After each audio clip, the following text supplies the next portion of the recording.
The city was a living, breathing organism, a concrete jungle teeming with millions. Each day, the sun glinted off towering skyscrapers, reflecting ambition and the relentless pursuit of pleasure. The streets, a symphony of car horns and distant sirens, pulsed with an energy that never waned. It was a city that never slept, a place where dreams were chased and nightmares were born, a place where darkness could easily hide in the shadows of grandeur. The city's inhabitants, a melting pot of cultures and desires, were bound together by an unspoken agreement to keep moving, keep striving, keep consuming. They were oblivious to the subtle shift occurring beneath the surface, a creeping darkness that was about to consume them all. Life, in all its chaotic beauty, continued to unfold, unaware of the impending storm.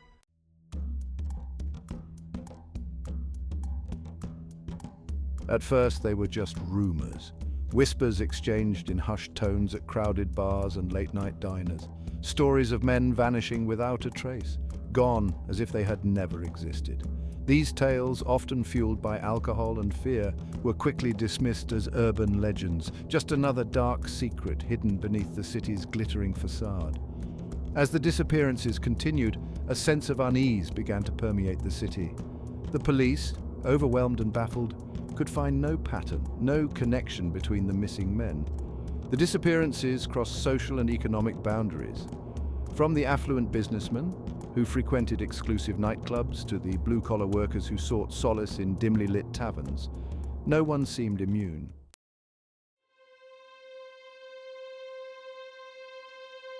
The disappearances always followed a similar pattern. A man would be seen out with friends, enjoying a night on the town, and then vanish without a trace. Their belongings would be found untouched in their apartments, their phones going straight to voicemail. It was as if they had simply ceased to exist. Their loved ones, desperate for answers, were left with nothing but unanswered questions and a chilling void where their presence once resided. Fear, like a virus, began to spread through the city. The once vibrant nightlife dwindled as men became too afraid to venture out alone. The streets, once teeming with life, took on an eerie stillness after dark. The city that never slept was slowly being lulled into a state of paranoia and dread. The whispers grew louder, the rumors more insistent. Something was terribly wrong, something evil was lurking in the shadows.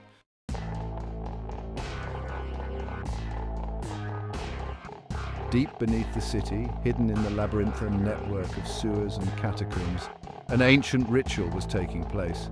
The air hung thick with the scent of decay and the murmur of incantations. A flickering circle of black candles illuminated the scene, casting grotesque shadows that danced upon the damp stone walls. In the center of the circle lay a group of women, their eyes closed, their bodies still. They were not dead, not yet, but they were no longer alive, not in the way the world above understood life. A chanting rose from the figures surrounding the women. Cloaked and hooded, their faces hidden from view, they moved with a practiced grace, their voices a low, guttural hum that seemed to vibrate through the very foundations of the city.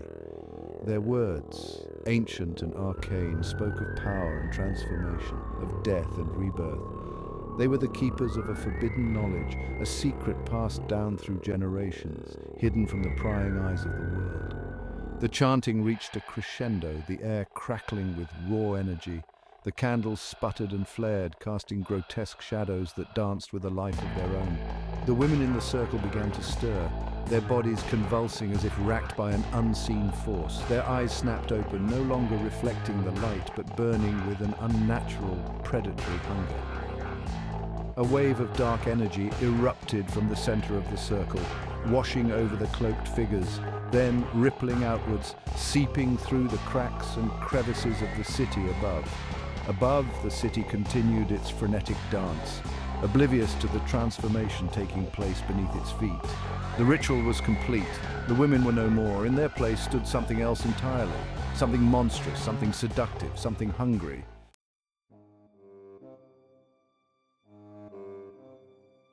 From the shadows, a figure emerged. Tall and statuesque, she moved with a predatory grace, her every step radiating an aura of power and sensuality. Her skin, as pale as moonlight, seemed to shimmer under the flickering candlelight. Her eyes, the color of emeralds, burned with an unholy fire, reflecting the depths of her ambition and the promise of forbidden pleasures. Her name, whispered in hushed tones among her followers, was Lilith. Lilith's beauty was not of this world. It was a weapon, forged in the fires of ancient magic, designed to ensnare the senses and enslave the will. She was the embodiment of every forbidden desire, every dark fantasy brought to life. And she was hungry, hungry for power, hungry for control, hungry for the life force that flowed through the veins of men. She surveyed the newly transformed women, her gaze lingering on each one, assessing their potential. They were her weapon, her army of seduction, and she would wield them with ruthless efficiency. The city above, with its teeming millions, was ripe for the taking. Lilith smiled, a slow, predatory curl of her lips that promised both pleasure and pain. The night was hers, and the city would soon follow.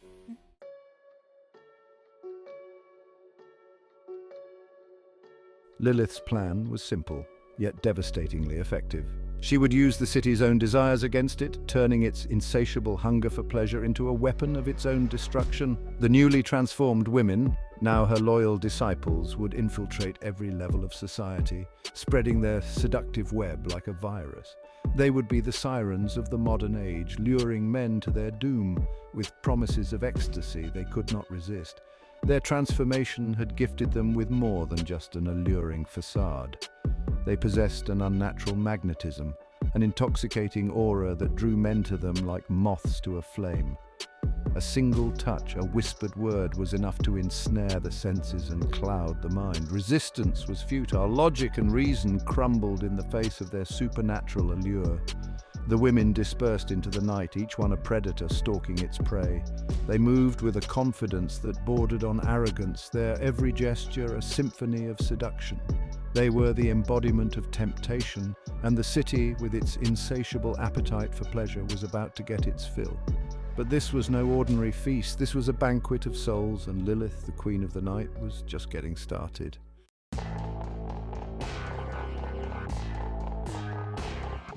The nightclub pulsed with a primal energy.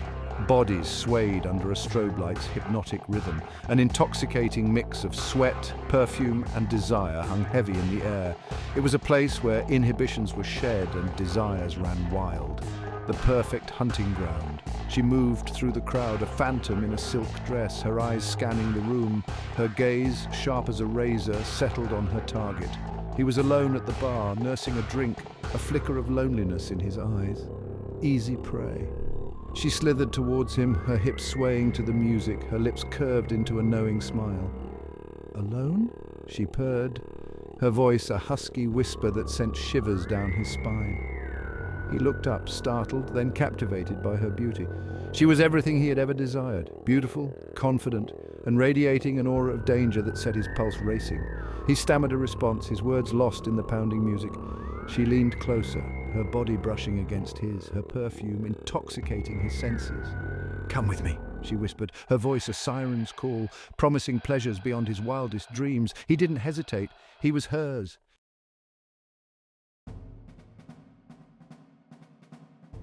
The city's elite gathered in a penthouse suite, the air thick with cigar smoke and the scent of expensive perfume.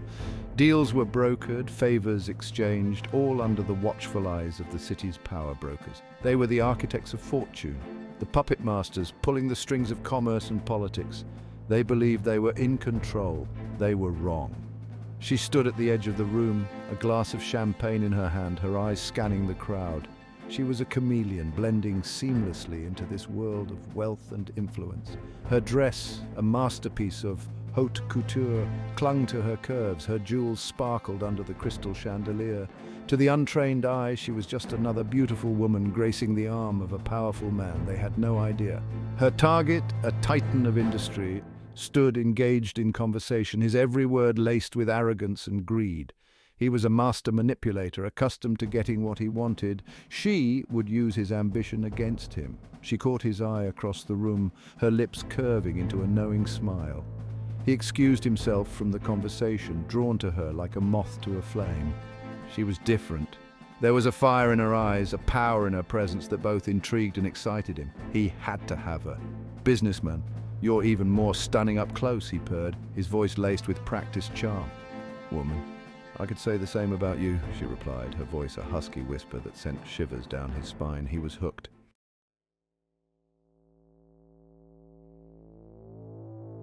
The city, once a symphony of noise and light, was changing. A palpable tension hung in the air, a sense of unease that permeated every street corner and alleyway. The disappearances continued, their frequency increasing, each one fueling the growing paranoia. The city that never slept was starting to have nightmares. Rumors spread like wildfire, whispered in hushed tones behind closed doors. The authorities, despite their best efforts, seemed powerless to stop the tide of fear. The city's newspapers, once filled with tales of ambition and scandal, now ran headlines of missing persons and unsolved crimes. The city was on edge, teetering on the brink of chaos, but beneath the surface of fear, a different kind of energy was building, a current of resistance, a spark of defiance against the unseen force that held the city hostage. Whispers of a prophecy, an ancient ritual that could break the curse, began to circulate among the city's forgotten and dispossessed. Hope, however fragile, began to blossom in the darkest corners of the city. The game was far from over.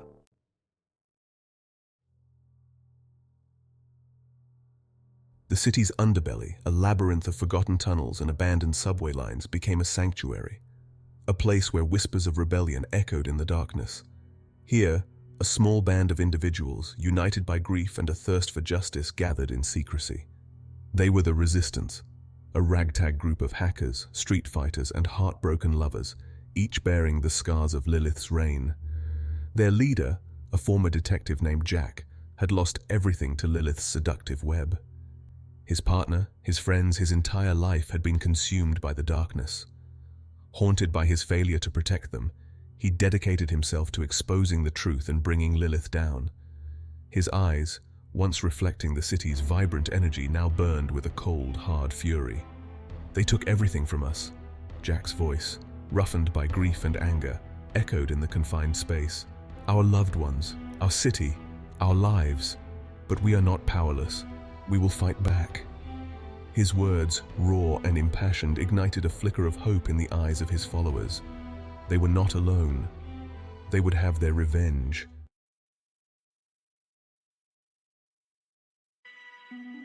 The Resistance, though small in number, possessed a potent weapon knowledge.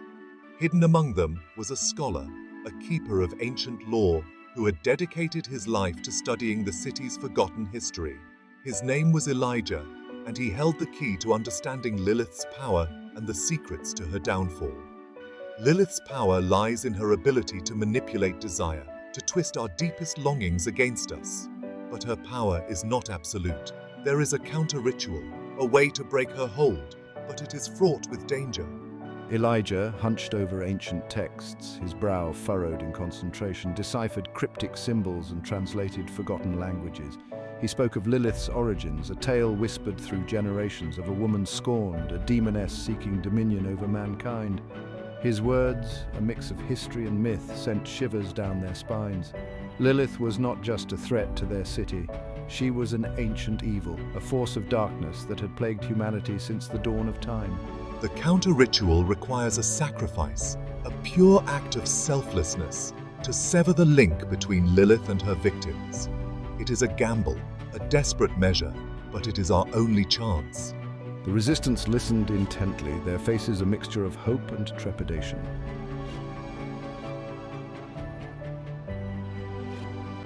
As the Resistance plotted their next move, a sense of urgency grew.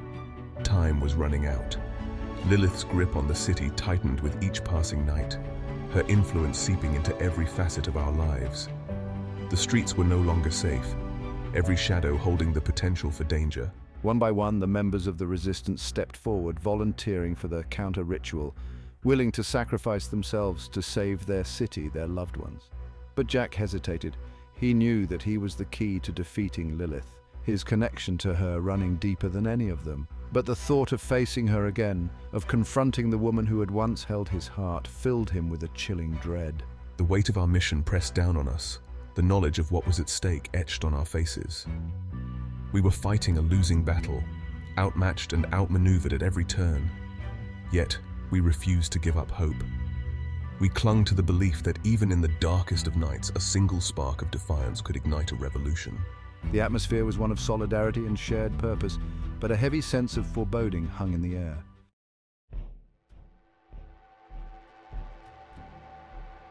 The abandoned opera house stood as a skeletal monument to a forgotten era. Its once velvet seats were ripped and decayed, the gilded balconies rusted and groaning. Moonlight filtered through the grimy skylights, casting long, eerie shadows across the dusty orchestra pit. This mausoleum of melody was Lilith's lair, its silence more menacing than any symphony. Jack led the resistance through a secret passage, his footsteps echoing in the suffocating silence. He knew this place. He had once taken his partner here years ago when the music still played and love filled the air. Now only the ghosts of memories lingered, whispering of a time before Lilith's curse. S2, stay close. Her power is strongest here.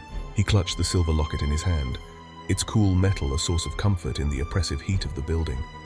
He could feel Lilith's presence, a palpable darkness that seemed to seep from the very walls. The other members of the resistance, armed with makeshift weapons and fueled by a desperate hope, followed closely behind, their faces illuminated by the beam of Jack's flashlight.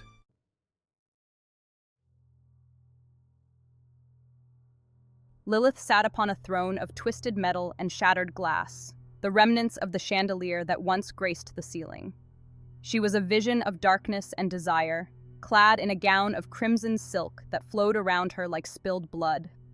Her emerald eyes, burning with an unholy light, followed their every move as they emerged from the shadows.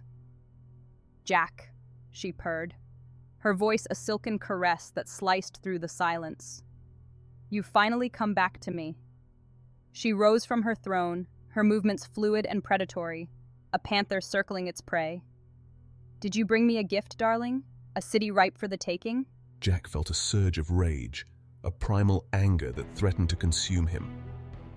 "This ends tonight, Lilith," he growled, his voice raw with emotion. "You will release them. You will release my city." He tightened his grip on the locket, its sharp edges biting into his palm.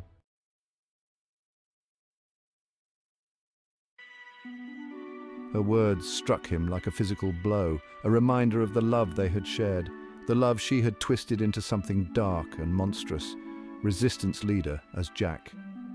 It wasn't love, Lilith. It was a lie, a manipulation, like everything else you touch. He pulled the locket from his pocket, the silver catching the moonlight. Resistance leader as Jack. But this was real. He opened the locket, revealing the faded photograph of himself and his partner, their faces young and full of life. Lilith's eyes widened, a flicker of something akin to pain flashing across her features.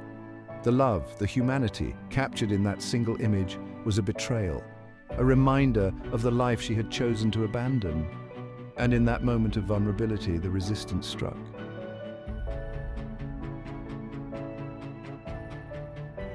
Elijah's vial shattered against Lilith's throne, erupting in a blinding flash of white light. The air crackled with energy, the scent of ozone mixing with the musty odor of decay. When the light subsided, Lilith was gone, her throne crumbling into dust. The opera house groaned, its dark magic dissipating like smoke on the wind. Jack collapsed to his knees, the locket falling from his grasp. He had sacrificed his love, his memories, to break Lilith's hold. The city was safe, but at what cost? As the first rays of dawn pierced through the grimy windows, a wave of exhaustion washed over him. He had faced his demons, confronted his past, and emerged victorious. But he felt no joy, only a profound sense of loss. The city was waking up, unaware of the battle fought, the sacrifices made in the depths of the night, but he would remember. He would carry the scars, the memories as a reminder of the darkness that lurked beneath the surface, a darkness he had sworn to keep at bay. A new day was dawning, but for Jack, the shadows remained.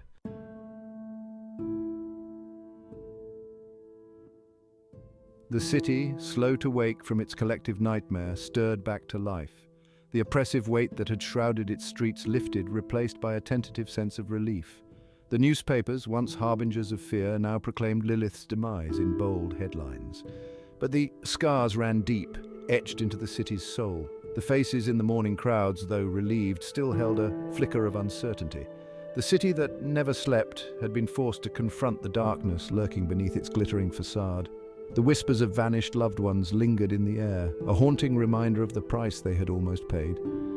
Jack, his face etched with weariness and a grief too deep for words, watched the city awaken from the sidelines. His role in its salvation remained a secret, known only to the dwindling members of the resistance.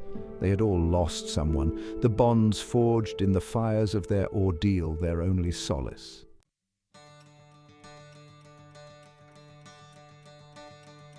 The Opera House, stripped of its dark magic, stood as a stark reminder of the battle fought within its walls. It would remain abandoned, a monument to the city's brush with oblivion. But from its ashes, a new strength arose. The city, once fractured by fear and suspicion, began to heal. The shared trauma of Lilith's reign forged a new sense of community, a deeper understanding of the fragility of their existence.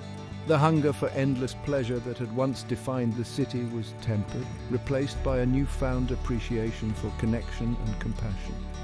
The world, watching the city's recovery, learned a valuable lesson. Lilith's reign had exposed the vulnerabilities of a society consumed by its own desires. It had shown the ease with which power could corrupt, the seductive allure of darkness. The world vowed to never forget the city's sacrifice, to remain vigilant against the shadows that lurked within their own hearts. And Jack. He walked among them, a ghost in the crowd, carrying the weight of his memories. He knew that the fight for the soul of the city, for the soul of humanity, was far from over. There would always be another Lilith, another siren's call, another temptation to lure them into darkness. But he would be ready, he would stand guard, a silent protector, forever haunted by the echoes of the nightmare, forever vigilant against the return of the night.